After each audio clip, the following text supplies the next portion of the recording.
हॉटेलमध्ये 1000 रुपये मोजून ही डिश तुम्ही खाल्ली. मटण, मीठ, मिरची, काळ्या मिरीचा फ्लेवर असलेलं एवढं जबरदस्त टेस्टला हे लागतं ना.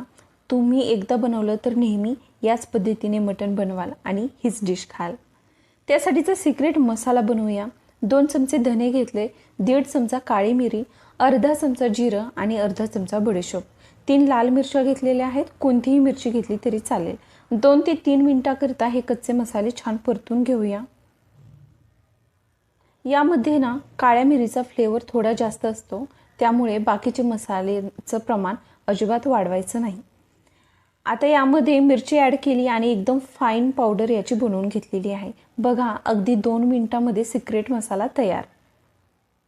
4 ते 5 शिट्ट्यामध्ये शिजवलेलं मटण आपण कुकरमधनं एका कढईमध्ये काढून घ्यायचं आहे. आता त्याचा रस्सा आपल्याला त्यातच आटवून घ्यायचा आहे. त्याकरिता 4 ते 5 मिनिटांसाठी आपण मंद आचेवरती हे शिजवून घ्यायचं आहे. बघा, 5 मिनिटातच याचा रस्सा पूर्ण आटेल. थोडंसं परतून घेऊया. आता हे बऱ्यापैकी कोरडं झालेलं आहे. या स्टेजला आपण तयार केलेला पावडर मसाला यामध्ये घालायचा आहे. थोडंसं परतून घेऊ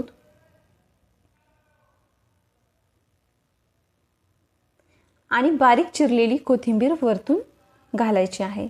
बघा, काही मिनिटांमध्येच ही हजारोची डिश आपण झटपट घरी बनवली. तुम्ही या पद्धतीने एकदा बनवलं ना तर नेहमी मटणाचा हाच प्रकार तुम्हाला आवडेल. चवीला अप्रतिम आणि करायला झटपट खूप सोपं आहे. घरी नक्की ट्राय करा. व्हिडिओ आवडला असेल तर व्हिडिओला लाईक करायलाही विसरू नका.